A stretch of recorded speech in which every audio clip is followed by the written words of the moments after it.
My son told me I owed him $5 million the very day I retired, with $30 million.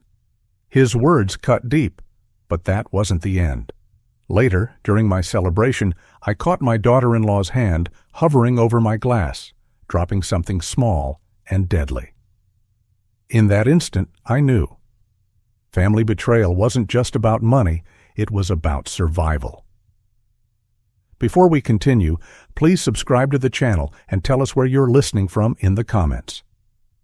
I sat alone in my study that evening, the house quiet except for the faint ticking of the grandfather clock in the hallway. The papers from the sale of my company, 3 decades of sweat and sacrifice, lay neatly stacked inside a leather folder on my desk. $30 million. That number should have felt like triumph, but instead it hung over me like a storm cloud. My mind kept drifting backward, tracing every step that had led me here, every dollar I had spent on my son, every hope I had invested in him, and now every wound his betrayal had left behind. I remembered the tuition checks, each one written with trembling hands, $60,000 over 4 years at the university he insisted on attending. I had stayed late in the office those years, chasing clients, cutting corners on my own comforts, so that he could walk onto that campus with his head high. I remembered the day I signed the loan for his car, a bright red sedan worth $25,000, the pride in his eyes as he turned the keys for the first time. I remembered the wedding reception that drained $50,000 from my savings, the ballroom strung with lights, the champagne flowing, Amanda in her white silk gown, and me smiling because I thought, foolishly, that money could buy stability, could buy his happiness. "Mary," I whispered into the silence, thinking of my late wife. "You saw all of it. You saw how hard I tried. I did it all for him. And now he looks at me like I'm nothing but a wallet." The words broke something inside me. The assets in front of me felt heavier than ever.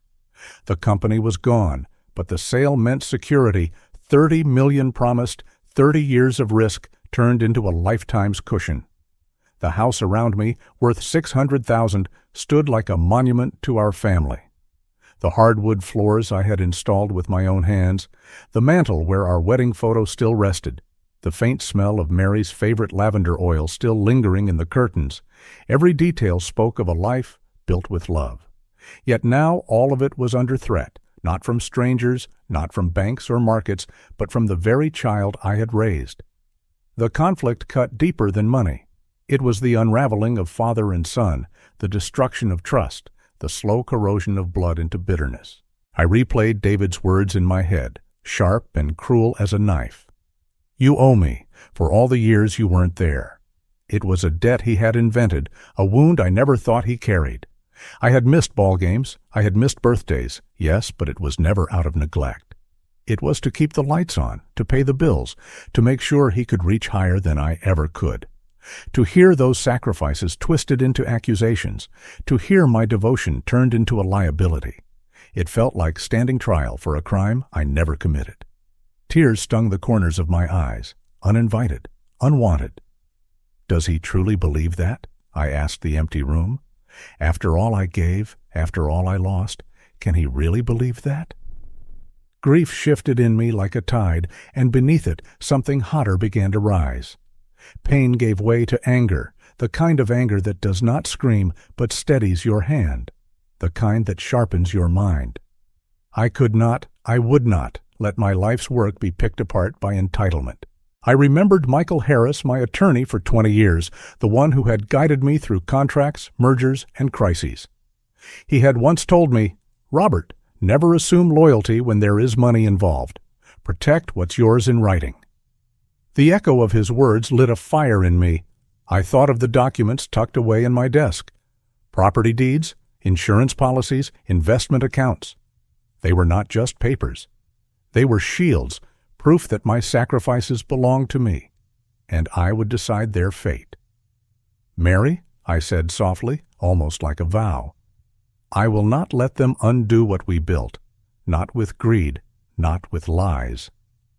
My study became a theater of memory. The oak desk, which I had assembled piece by piece when money was tight, felt like an anchor. The leather chair worn at the arms had once been chosen by Mary at a second-hand store, her laughter filling the room as she teased me for being too frugal. The window looked out onto the yard where David had once played baseball, his small hands gripping the bat, his face lit with joy. Those memories were warm, but they collided with the cold reality of now. The same boy who had once run barefoot across this lawn now stood ready to strip it all away. The contrast was unbearable. The house was no longer just walls and windows. It was a battlefield between memory and betrayal. I pulled the leather folder from the drawer, the weight of it grounding me. The contracts of the sale were pristine, signatures crisp, the promise of $30 million undeniable. My fingers tightened around the edges as if gripping a weapon. They thought I would fold. They thought age made me weak, that grief had hollowed me out. But they had underestimated the steel that 30 years in business had forged in me. I whispered into the silence. They believe I'll stay quiet. But Mary, you know me better than that. I will defend this house, this life, everything we bled for. The clock struck 9, its chime echoing like a summons. My decision was no longer in doubt. Tomorrow would not find me cowering. Tomorrow would find me ready. I would call Michael. I would secure what was mine, and I would confront the betrayal head on. The chapter of shock had ended. A new one, sharpened by resolve, had just begun. If you're still watching and find this story interesting, please comment 1 below to let me know you're here with me. I woke before the sun and let the quiet settle in my chest. The house felt different after a night like that. The air held the sting of an argument long finished, but not resolved. I brewed coffee, black and simple, and carried the mug to my study. The leather folder sat where I had left it, square in the pool of early light on my desk. $30 million in signed promises, $600,000 in bricks and shingles, and the maple tree that shaded the front walk. A lifetime turned into paper. It was time to act. I dialed Michael Harris from memory. He had been my attorney through lean years and lucky breaks. The phone rang twice. He picked up with the same steady voice that had talked me through my first payroll panic. I told him the truth, all of it, pared down to the bone. My son is demanding $5 million as if it were his right. My daughter-in-law's smile never reached her eyes. The words that cut the deepest, "You owe me." He did not gasp. He did not scold. He listened. When I was finished, he spoke slowly, like a doctor explaining a procedure. "We will secure your assets. Today. No drama, no fear. First, a living trust with you as trustee. Title, the house to the trust. Amend your will. Update beneficiaries on every account. Add a spendthrift clause for anyone who thinks your money is their money. Set verbal passwords with your banks. 2-factor on every login. Email alerts for any attempt to move funds. If they try anything, we'll know." I told him I wanted it all in motion before noon. He said to come by at 10 and bring identification. I thanked him and hung up. I stood for a moment with the receiver still warm in my hand. The storm inside me eased. A plan is a shelter. I called the bank next. The woman on the line sounded young, careful. I asked to place a verbal password on my accounts and a code phrase no one could guess. I picked a word Mary loved, a word that would not show up on any form. Thimble. I said it out loud and felt the small comfort of it. We added text alerts for withdrawals over $1,000. We added a note to require me, in person, for any wire transfer. I asked her to read the restrictions back to me. She did. Her voice was crisp, respectful. When I ended the call, the phone buzzed in my hand. A notification blinked across the screen. New device sign-in attempt for brokerage account. Denied. It could have been a coincidence. It did not feel like one. I took a breath and let it out slowly. The office opened at 9. At 10 on the dot, I sat across from Michael at the long walnut table he favored for serious business. He slid papers toward me one at a time.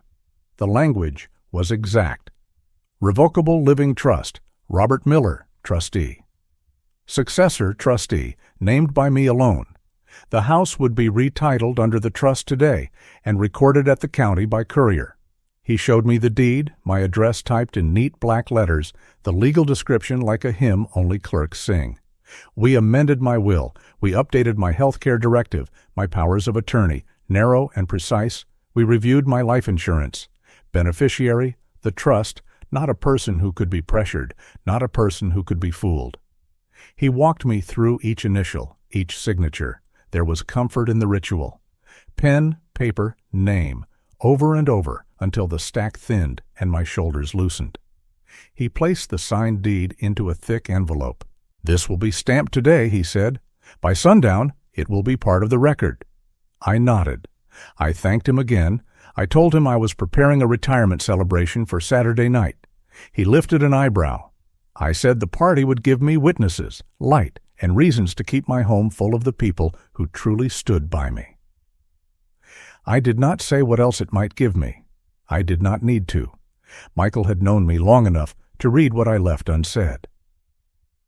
On the drive home, I passed the community park where David had learned to ride a bike. I could still see his small hands gripping the handlebars, his head turned to be sure I was watching. He had fallen twice that afternoon. He had gotten up both times. I remembered the way he ran into my arms when he finally got the balance right, joy loud in his laugh. That memory felt like a coin I kept in my pocket, rubbed smooth from use. It did not fit the man who had slammed his fist on my desk and demanded $5 million. It did not fit the voice that said I owed him. But both were my son. The boy who rode bravely into the afternoon sun. The man who would strip a father down to numbers. I drove the last 2 blocks with my jaw set. Love can be honest about what it cannot allow. At home, I called Deborah Hayes about the party. Good linens, soft lighting, nothing flashy. I told her I wanted a proper meal, not finger food. Roast beef, scalloped potatoes, green beans the way Mary liked them, with almonds and a little butter. I asked for a small string trio for the first hour. I ordered Dom Perignon for the toast and a decent Cabernet for dinner. I gave a guest list of old friends and quiet neighbors. People who had seen me struggle and had never asked for anything but time and a place at the table. I invited David and a man too. Of course I did. It was a celebration, not a hiding place. I left one empty seat near the head of the table. I did not know whose name would land there by the end of the night. I only knew there had to be room for truth. In the afternoon, I walked through the house with fresh eyes. I checked the study window that looked out to the terrace. The glass was clean and clear. If I stood at the desk, I could see anyone who touched the drink station we planned to set up near the roses. I tested the small camera I had installed last year for security. It covered the patio, the buffet, and the path to the kitchen. Not a spy's tool, just a homeowner's sense that nobody can steal what light can see. I locked the cabinet where I kept my documents. I placed the new trust papers in my safe. I tucked a spare set in a sealed envelope and left it in a drawer where an honest person would see it, and a greedy one would not understand it. On the envelope I wrote, "In case of emergency, call Michael Harris." Underneath, I wrote his office number. I said Mary's name out loud and felt steadier. They came at 4, sooner than I expected. No warning, no courtesy. The doorbell cut through the late light like a blade. I opened the door and found my son on the porch, shoulders broad, mouth tight. Amanda stood half a step behind him, with perfect hair, a smile polished to a dull shine. He did not say hello. He said, "5 million, Dad. Today." It wasn't a request. It wasn't even a demand that could be bargained with. It was a line thrown across my threshold like a chain. I waited for air to come back into my lungs. When it did, I asked him to come in. He walked past me into the study. He stood where I had stood last night, where my leather folder lay. Amanda drifted to the desk and laid 2 careful fingers on the folder as if it were a pet she intended to keep. The room felt smaller by an inch. I asked him why 5 million. He said it covered debts. He said it set him up to start something of his own. He said it was nothing to a man who had 30 million. He said I owed him for birthdays and ball games. He did not look at the photos on the mantel. He did not look at the chair his mother had chosen. He looked at the folder. The numbers. The object he thought would change his life more than any father could. Amanda spoke then, voice smooth as a silk ribbon. "It would be better if we kept this friendly," she said, drawing little circles on the leather with her fingertips. Some people would ask questions if they heard how this sale happened. 30 million is a lot in a town like ours. People talk, boards talk, reporters talk. It would be a shame if the story got messy. She did not say what story. She did not say what messy meant. She did not need to. I felt a heat rise under my collar that had nothing to do with shame. It was not enough to strip me for cash. They wanted to hang my name on a hook in the public square. They wanted me to choose between money and a reputation I had built one quiet day at a time for 3 decades. My hands were steady when I set them on the desk. I did not lift the folder. I did not flinch. I kept my voice soft. "This is not a negotiation," I said. "My money is not a public utility. My dignity is not for sale. If you came here to threaten me, you have wasted your afternoon." He laughed, short and mean. He told me I was alone. He told me I was old. He told me I would be sorry when no one showed up to my dinners, when no one called on holidays. I let him speak. Words like that ricochet and then fall at the speaker's feet. I looked at my son and saw a boy who thought fury was power. I looked at my daughter-in-law and saw a woman who thought fear was a key. I did not give them what they came for. Not a dollar, not a tremble, not a yes disguised as a maybe. They left with their anger in their hands. Amanda paused at the door and turned back to me with that small, practiced smile. "Be smart, Robert," she said. "This could go in an easy direction." Then they were gone. I stood in the doorway and watched their car pull away like a storm cloud that hadn't decided where to rain. When the house was quiet again, I went back to the study and sat. I let the anger pass through me, not stick. I said the words I needed to hear. They think they've won. They think I am cornered. They think my silence is surrender. They are wrong. The sentence had weight. It stayed with me as I picked up the phone and called Michael again. I told him about the threat. I could hear his breath narrow. He did not panic. He took notes. We added one more layer of protection. He would send a cease and desist letter if any rumor appeared with my name in it. He would file a notice with the recorder's office to flag my property for any unauthorized lien. He would meet me at the bank in the morning to ensure my wire restrictions were set in stone. He reminded me one more time that fear feeds bullies. Paper starves them. I slept better that night than I had any right to. Morning brought a blue sky and a quiet phone. I met Michael at the bank at 8:30. The branch manager shook my hand, the firm grip of a man who understood numbers and the stories behind them. We went through every account, checking, savings, brokerage, and a small CD I had almost forgotten. We set alerts for any attempt to move more than $1,000. We printed out a list of authorized actions. We locked down the wire desk with a code phrase. Thimble. We rehearsed a scenario where someone called pretending to be me. The manager smiled at the end and said, "If they try, they won't get far." On my way out, my phone buzzed again. Another denied attempt to access the brokerage from an unknown device. I showed Michael. He nodded, filed the screenshot into his folder, and said, "They will keep testing the door until it does not move under their hand. Let's keep it shut." By now, I felt the ground solid under my feet. I drove home with sandwiches and a bag of lemons for the iced tea Deborah insisted made any party better. The house smelled like fresh polish and cut grass. I walked through the rooms and checked the simple things. Bulbs were replaced in the lamps, fresh batteries in the small cameras. A lock on the liquor cabinet, not because I distrust friends, but because I value clarity. I set place cards for the head table, my hands slow and deliberate. Richard Collins, his wife, Ellen, Dr. Linda Parker, who had kept my heart steady when the market would not. The Thompson couple, Amanda's parents, were good people who had always been gracious at holidays. I kept a card aside with no name and placed it near mine. A space for truth, a space for whatever the evening decided to show. In the late afternoon, I stepped outside and walked the yard. The maple leaves whispered over my head. The rose bushes needed trimming. I took the shears and clipped the deadheads, small gestures of care that calmed my mind. I could picture the buffet table set near the trellis. I could picture the silver buckets with ice. I could picture the glasses lined up like small lanterns catching the last of the day. If I stood at the study window, I could see the table clearly. If I stood by the kitchen doorway, I could see anyone who might hover there a little too long. Light is a kind of truth. It shows you what your nerves try to deny. My phone rang once, twice. David's name lit the screen. I did not want to talk. I answered anyway. His voice was lighter, almost friendly. He said he had talked to Amanda and to her parents.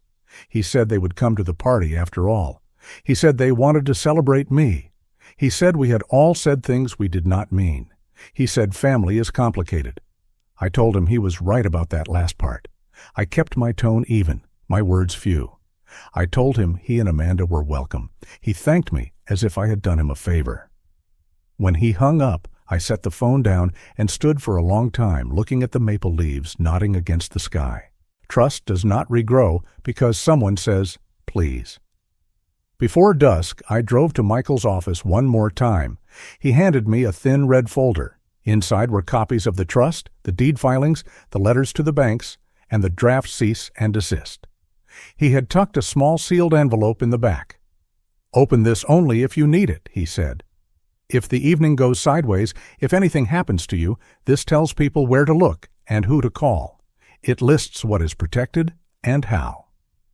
I slipped the envelope into the inside pocket of my jacket and patted it once. There is a comfort in paper you can feel against your heart. I thanked him. I said I would keep him updated. He said to enjoy my party if I could. He said the law was on my side, and it would be there tomorrow morning too. We shook hands at the door. The hallway smelled faintly of copy toner and floor wax. Ordinary smells, the kind that says the world still runs on rules. Night caught up to me on the drive home. The street lights clicked on one by one. The house glowed softly as I pulled into the drive. I carried the folder to the study and set it in the safe. I left the sealed envelope in my jacket. I stood at the window and looked out at the dark lawn, the trellis, and the small lights strung along the fence. I could almost hear the voices, the clink of cutlery, the first note from a violin. I could almost feel Mary's hand on my sleeve, telling me to breathe, to be a decent host, to let people love me. I whispered to her, soft enough that only I could hear. They think I'm beaten. They think I'm too old to play this game. They think my heart will make me careless. They are wrong. The words did not sound angry. They sounded like a promise. The next morning I woke early again because resolve has its own alarm. I wrote a short note and placed it under the phone in the kitchen. In case of emergency, call Michael Harris. I wrote the number twice. I put a copy on the inside of the pantry door where staff might look for extra napkins. Not fear, preparation. There is a difference. I checked the guest list again and printed place cards for the buffet rhythm. Deborah's crew arrived at noon with folding tables and white cloths. The trio came at 4 to test the space and the acoustics. The first chilled bottles arrived at 5 and sank into their silver baths, the glass sweating under the kitchen lights. Everything looked normal. Everything felt intentional. At 3, I received an email from the county recorder. Deed recorded at 2:47 p.m. Trust owner of record. I read it 3 times. Then I printed it and slid it into the red folder. The house was no longer a name on a fixed line. It was inside a legal shelter built to outlast panic and pressure. I walked to the front door and opened it wide for a moment, just to smell the air. Cut grass, warm pavement, the smell of my street. I closed the door and turned the deadbolt, because caution tastes better than regret. Late afternoon, the phone buzzed again. A text from David. We'll be on time. Bringing Amanda's parents. Proud of you, Dad. The words lay on the screen like coins with 2 faces, One side is almost kind. One side is heavy and false. I put the phone down. I went to the bedroom and changed into a clean white shirt and a navy blazer that still fit across the shoulders. I slipped the sealed envelope into the inside pocket. I stood for a moment before the mirror and met my own eyes. They looked older than yesterday. They looked calmer, too. I said to my reflection, low and certain, "They think I lost, but the game just began." The doorbell would ring soon enough. The laughter would rise out of the living room. Glass would touch glass. Toasts would echo against the windows. I could already see Amanda's smile from across the terrace. I could already feel the prickle on the back of my neck if she lingered near the drinks. I would stand a little to the side and watch, not to catch people, to keep them safe, to keep myself safe. The party would be a celebration. It would also be a stage. Truth likes an audience. Lies do not. I walked through the house one last time. I touched the mantel where our wedding photo rested between two candlesticks. I pressed my palm flat to the kitchen table, scarred by years of plates and homework and late-night coffee. I paused by the study door and looked out the window toward the table where the wine would be poured. The light there was clean. The camera beside the cornice blinked its small, steady blink. I felt the envelope inside my jacket with the back of my knuckles. I breathed in and out. By the time the first car turned into the driveway, everything that could be done was done. The accounts were locked. The deed was recorded. The invitations were sent. The room was set. My mind was clear. They thought they had me cornered with money and old guilt. They thought I would fold to keep the peace or my reputation. They thought threats would make me clumsy. They were wrong, and they did not yet know how wrong. On my desk, the red folder sat ready. In my pocket, the sealed envelope warmed against my chest, and in my voice, when I finally answered the door, there was a steadiness I had not heard in years. They didn't know it yet, but I already held the one thing that would change everything. If you're still watching and find this story interesting, please comment 2 below to let me know you're here with me. The party began the way a summer evening should, with the doors open and soft music drifting out to the terrace and the house filling one familiar voice at a time. Friends from the early days came first, the ones who sat with me when cash flow was a rumor and faith paid the rent. Neighbors followed, bringing warm smiles and a pie that tasted like August. Deborah's crew moved through the rooms like a tide, setting out white linens and polished silver, placing roses cut from my yard into small glass vases. The trio on the terrace tuned their instruments and slipped into a slow jazz standard that made the candle flames seem to listen. I smiled and shook hands and said thank you, but inside I stayed alert. I had promised myself I would be a good host. I had also promised myself I would not fall asleep at my own gate. From the study doorway, I could see the drink station near the trellis, the ice buckets, and the line of glasses catching the last of the light. I had checked the small security camera tucked up by the cornice twice already. It recorded the terrace and the path to the kitchen without calling attention to itself. It was not paranoia. It was preparation. The trust was signed. The deed was recorded. The accounts were locked behind new passwords and verbal codes.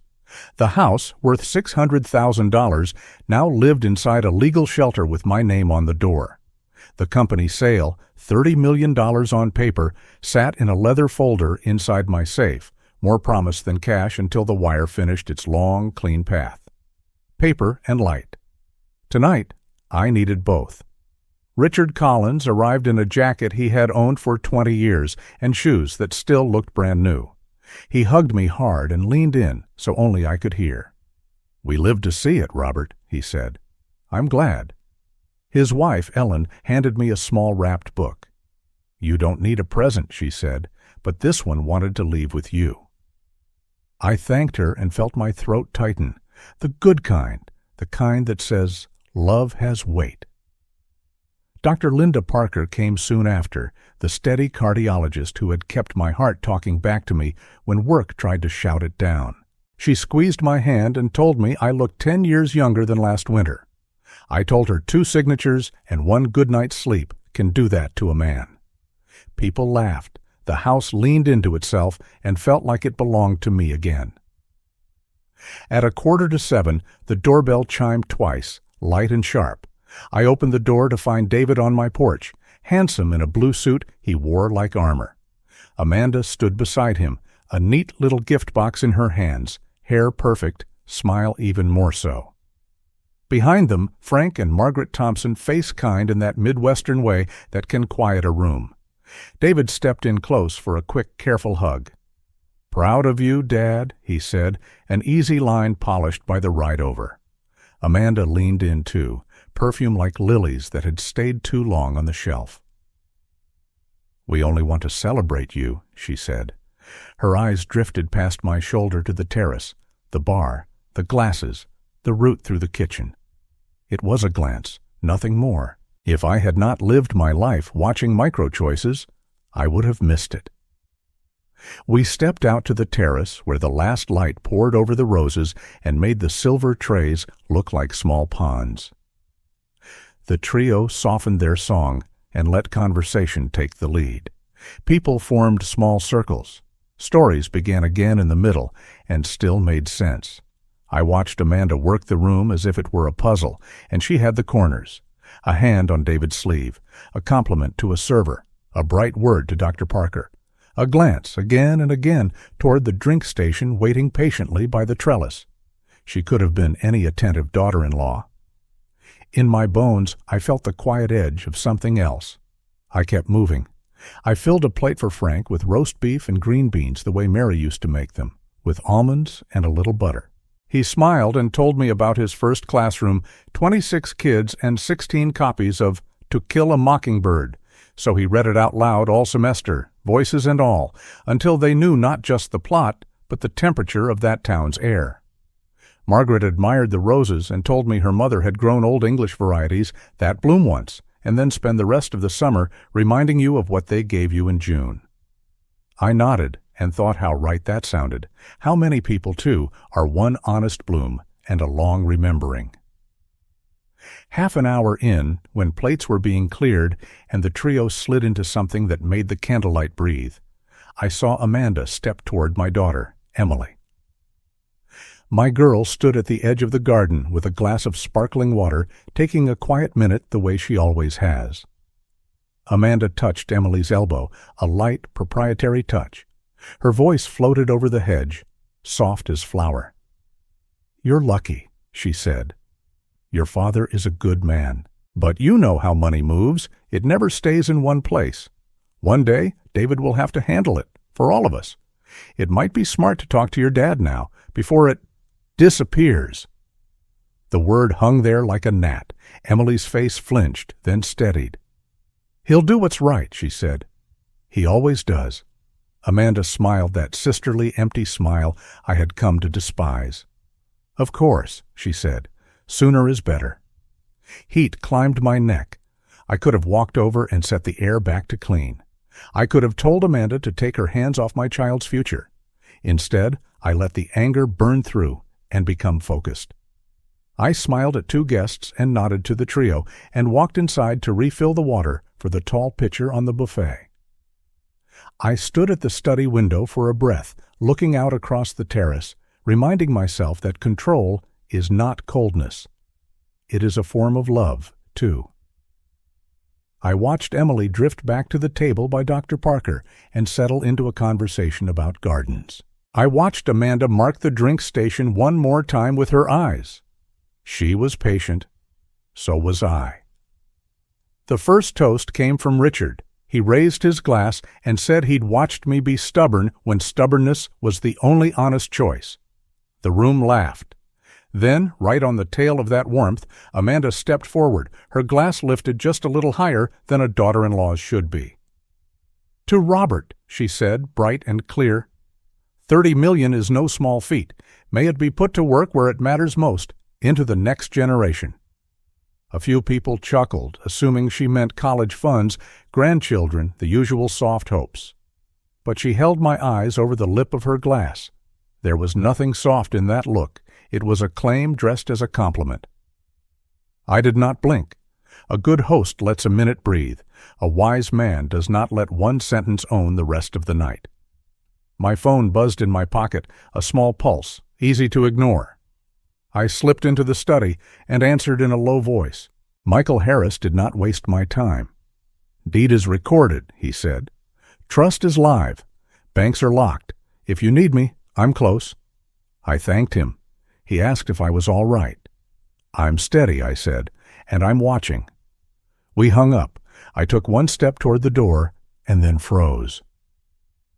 From the window, I saw what I had spent days preparing for and still hoped I would never see. Amanda stood at the drink station with her back to the guests, shoulders tucked in just slightly, the way a person stands when she knows she is alone where she should not be. Her left hand lifted my glass. It was easy to spot. It was an old burgundy bowl I favored, wider than the rest. Her right hand slid a slim white packet out of her clutch. A glance over her shoulder, one breath, then a gentle tap. A delicate dusting of fine powder fell into the red wine. She reached for a clear plastic stirrer, moved it through the bowl twice, slow enough to look graceful, quick enough to hope nobody would notice. She flicked the tiny packet flat with a practiced pinch and fed it back into her clutch as if she had just tucked in a loose hairpin. Then she turned, empty hands, sweet smile, the picture of evening grace. I walked out to the terrace without hurrying. Frank was telling a story, his face animated, his hands painting the air. His glass sat 18 inches from mine, same vineyard, same vintage, near enough to be twins to anyone not looking for a crown. "Frank," I said, light as small talk, "will you help me with the flutes for the toast?" He smiled and reached for a second glass without thinking. In the space of that simple kindness, I lifted my glass and set it where his had been and slid his into the spot intended for me. It took 3 seconds. It looked like nothing at all. I did not move away. I stacked the flutes in a neat row. I counted places without looking down. My pulse slowed to a steady drum. Then I touched a knife to the rim of a glass and let the clear ring call the room to attention. The trio quieted. Conversations folded in. Faces turned to the head of the table, happy and expectant. I looked at the people I loved. I looked at the people who had earned their place at my table the long way. I let my breath go all the way out. "Friends," I said, "thank you for being here, for everything before tonight, and for tonight most of all." I paused. "Before we raise our glasses, I need to say something plain. Someone at this party just tried to poison me." The word landed like a stone in a pond. It sent rings out to every chair. Forks paused in midair. Eyes widened. A napkin slipped off a lap and floated all the way to the flagstone like a slow white bird. I did not raise my voice. I pointed at no one. I turned to Frank and spoke the way a teacher speaks when he needs a class to hear one true thing. "Please set that glass down," I said. "Do not drink it." He looked at me, at the glass, back at me. He did not ask why. He set it down. Margaret's hand flew to her mouth. David laughed too quickly, a hard little sound meant to break the tension and failing at the job. Amanda's eyes went bright, then flat. I watched her calculate and choose in the space of 2 heartbeats. "I watched from the study window," I said, steady, ordinary, as if narrating a recipe. "I saw a white packet. I saw powder fall. I saw a stirrer move through my glass. I saw hands that did not shake." A few heads turned toward the trellis as if the plants could confirm it. "If I am wrong," I said, "I will apologize to every person here, and I will do it twice. If I am right, then a crime was just committed in my home." I reached for the wine glass by the stem because proof calms chaos. Amanda moved with a dancer's quickness and a desperate person's aim. She stumbled, or pretended to, her elbow bumped the table, the stem slipped, and the burgundy bowl shattered on the flagstone with a clean, final ring. Red wine bled into the seam between 2 stones and gathered into a dark, accusatory flower. "I'm so clumsy," she said, breathless, hand to her chest, a performance good enough to fool a stranger. We were not strangers. Silence has weight. This one felt like a ton of sand dropping all at once.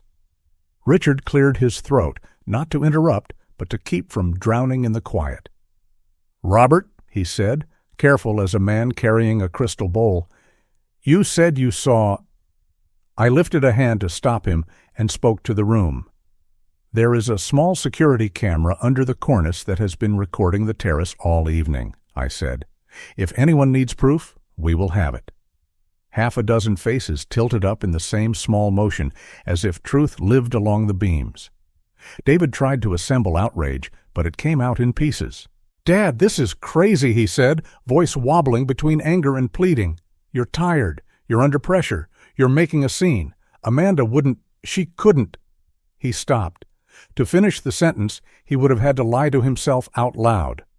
Frank took one step toward me and kept his eyes on my face, not the glass, not the spill. "What did you see?" he asked, quiet and exact. I told him again, every small motion in the order it happened.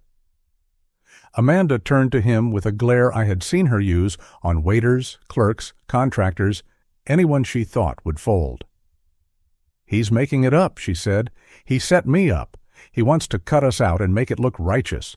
$30 million, and he'd let his own family starve just to have control." Her voice climbed the stairs of that word until it was a shriek. Control! I didn't bite. I turned, went to the study, and came back with the thin red folder I had carried like a heart for a week. I spoke like a man reading a grocery list because ordinary tones can do extraordinary work. Before tonight, I said, I set my affairs in order. This house, $600,000 on the county books, is now titled In a Trust with Me as Trustee. The deed was recorded this afternoon. My accounts are locked. There is a clause in the trust that disinherits any person who commits fraud or harm. Attempt counts. Intent counts.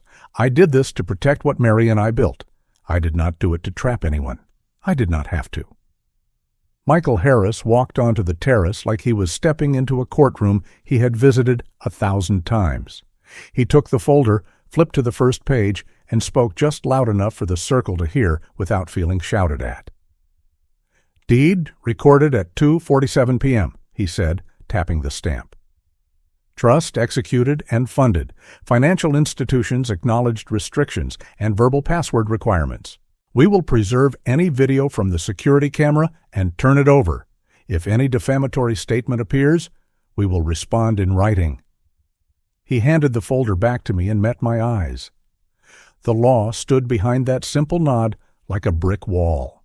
The mask peeled off Amanda's face in one fast, ugly movement. "You smug, miserable old man," she said, pointing at me with a finger that trembled not with fear but with fury. "You think because you signed a few papers you can rewrite what's fair? She jabbed her finger toward David without looking at him, "is your son. We are your family. You owe us. You owe us for every year you were absent. You owe us for the life you can only buy now because we tolerated you then." Her breath came fast. Her voice went higher. She turned to the room. "And don't pretend you don't know how deals like this are made. $30 million doesn't just appear. If people started asking questions—" She bit the sentence in half and swallowed it. I did not raise my hand. I did not raise my voice. "They already asked," I said, calm as a pond. "They signed. They wired. They shook my hand. The only person who tried to turn a good night into a crime is you." I let a beat pass. They thought I was weak. Now they see the consequences. The sentence sat there, level and true, and somehow louder than shouting. David sagged as if a rope he'd been leaning on had vanished. "Tell me you didn't do this," he said to his wife, very softly. "Please." It sounded like a prayer he hadn't practiced. Amanda stared at him like he had switched languages. "Grow up," she said. "Stop acting like a boy. This is how people get what they deserve."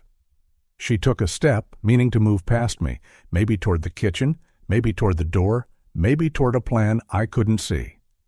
Frank stepped once to the side, not blocking her, not helping her, just not moving out of a path that no longer belonged to her. Richard was already on his phone. Michael nodded to him and then to me. "We should call the police," he said, not to frighten anyone, but to inject reality into a night that had gone too far into the theater. I agreed.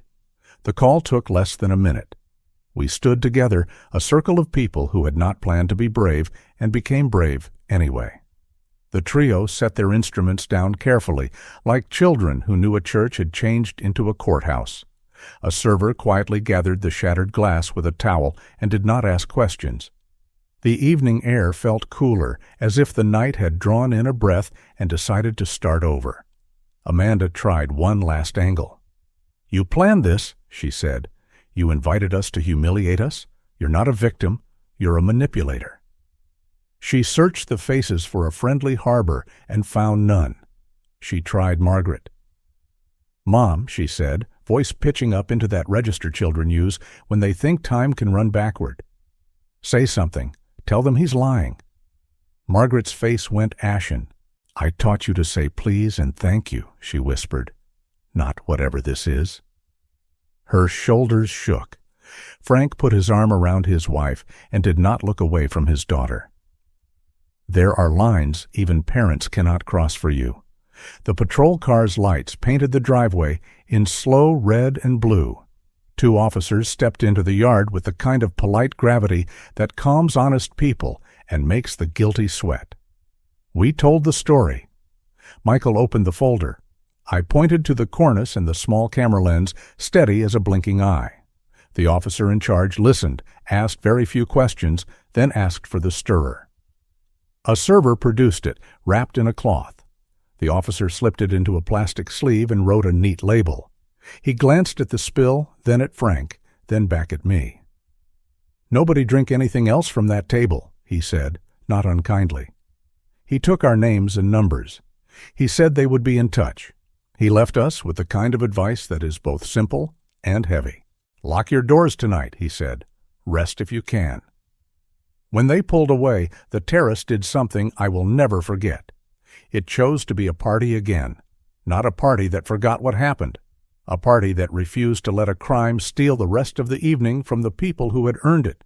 People took small bites and actually tasted them.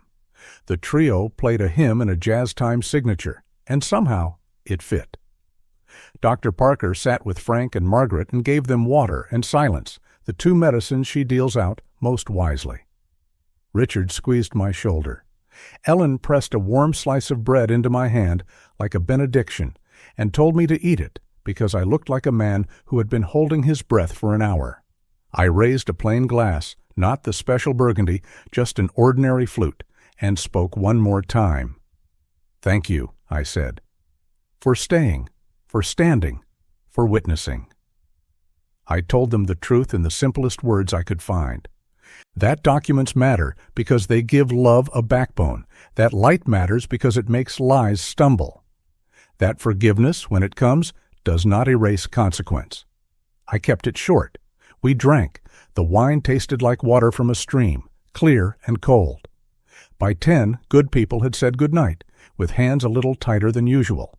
The house smelled like roast beef and candle wax and the faintest trace of lavender from the curtains Mary chose. Michael walked me to the study and set the red folder back on my desk. "You were steady," he said. "You were fair. You're protected." I touched the folder and felt, for the first time in months, that I could sleep without waking at 3 to walk the halls like a night watchman in his own house. "Will the law hold?" I asked him. "It will," he said. "Maybe not on the timetable of the heart, but it will." When the last car pulled away and the quiet came back, I stood at the window and looked out at the flagstones where the wine had spilled and dried into a thin, dark line. I thought of Mary. I said her name. I told her we had turned the storm. I told her our house had told the truth and not been ashamed to do it in public. I turned off the terrace lights and let the night take back what belonged to it.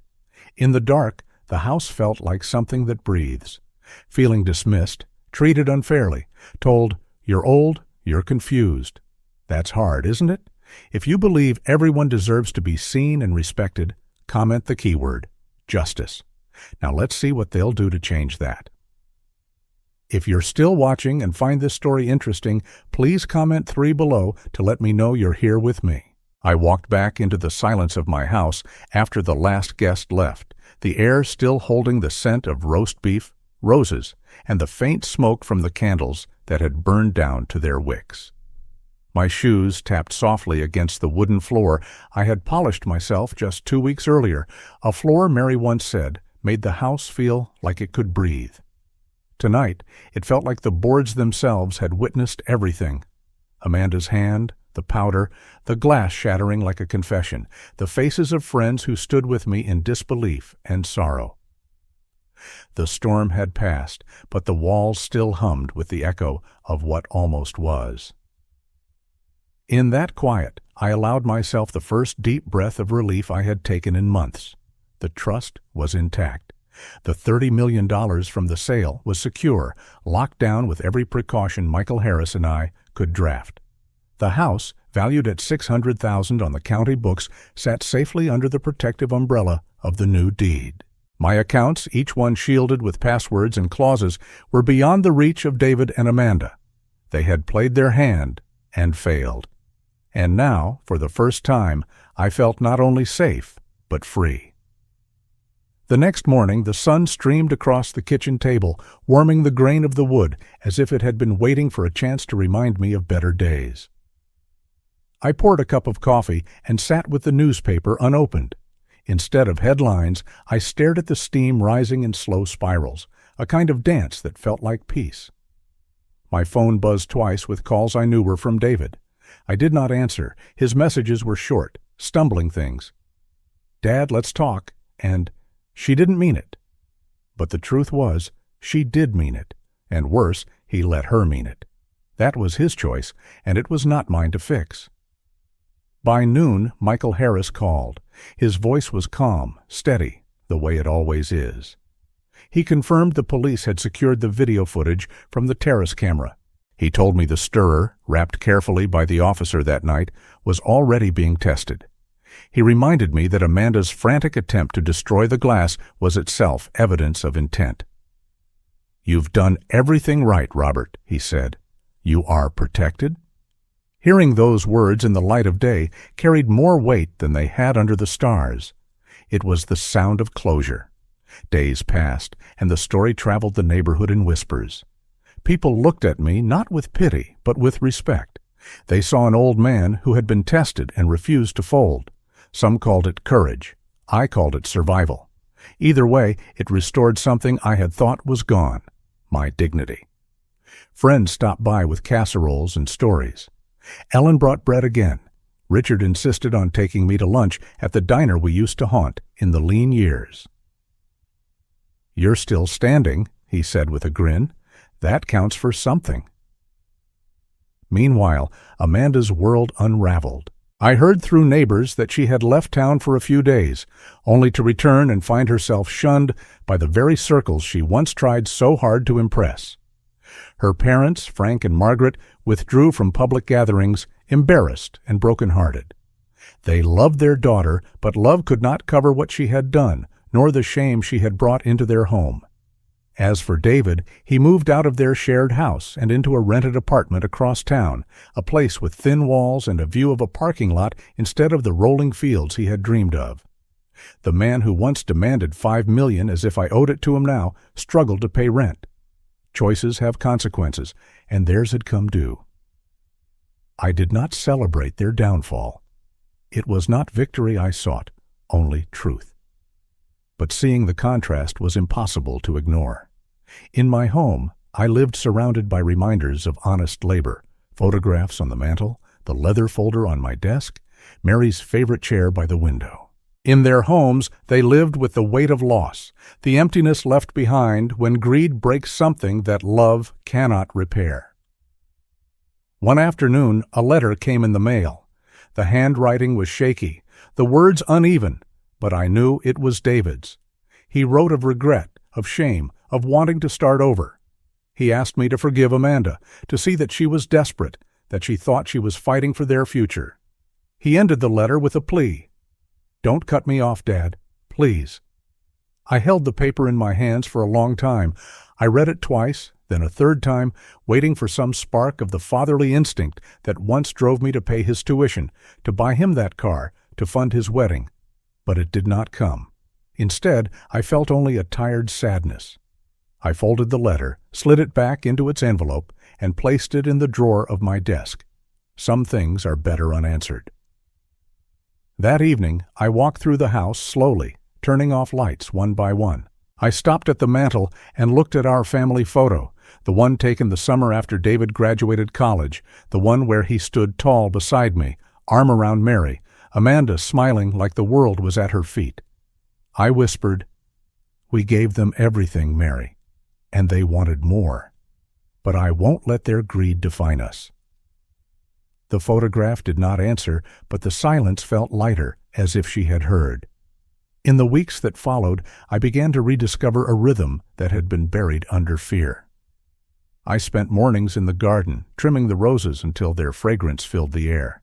I joined Richard for walks in the park, where we talked about nothing and everything. I even went fishing one Saturday, alone, casting a line into the still water and feeling for the first time in years that patience could be a pleasure instead of a punishment. Each of these small acts stitched me back together, thread by steady thread. And through it all, I carried a lesson that had settled deep into my bones. Wealth matters, security matters, but character, that matters most. Money can build a house, but only integrity can make it a home. Love can bind a family, but greed can tear it apart faster than any storm. I thought of the $30 million, the house worth $600,000, the accounts, and the trust. They were shields, yes. But the real treasure was the dignity of standing firm, of refusing to be erased by betrayal. Amanda never came back to the house. David tried twice to call, and both times I let the phone ring.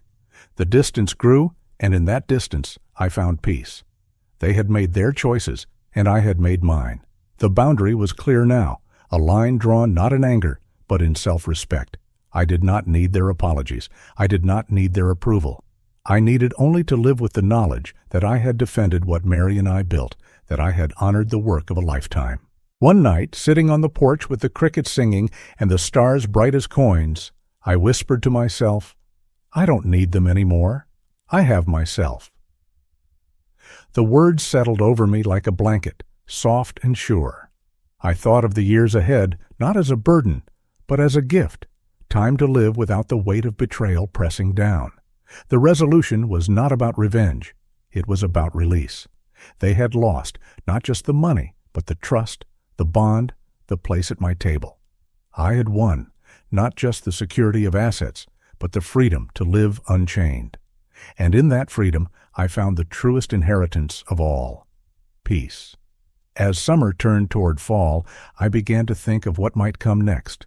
I received an invitation from the local community center asking if I would join a group of retirees who volunteered to mentor young entrepreneurs.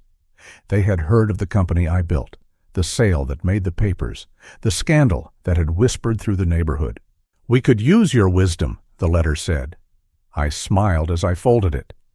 Perhaps that was what this next season was meant for, not to dwell on betrayal, but to plant new seeds of honesty in soil that still wanted to grow. And so, Chapter 5 closed not with bitterness, but with clarity. I had faced the storm and remained standing. I had seen the masks fall away and chosen not to pick them up. I had defended what mattered, not only the money and the house, but my dignity, my peace, my right to live unburdened. The betrayal had been real. The pain had been sharp. But the freedom afterward was sharper still. I know many listening may have felt that sting of being dismissed, betrayed, and used. I know it feels like fire under the skin, but I tell you this, there is life on the other side of that fire. There is calm after the breaking. There is dignity in drawing a line and refusing to let it be crossed again. I found it here, in this house, in the garden, in the quiet of my own heart. And now I carry it forward into whatever comes next. I woke to the sound of birds outside my window, their song drifting in from the park across the street. My new place wasn't as grand as the old house, 2 bedrooms, a small kitchen, and a balcony that overlooked the oak trees. But it was mine, fully mine, untouched by the weight of betrayal. I had bought it for $200,000, a fraction of what I once had, yet it carried a peace that money alone could never buy. Every morning when I opened the curtains, sunlight poured in, and I felt as though I had finally stepped out of the shadow of everything David and Amanda tried to take from me. Life began to settle into a rhythm.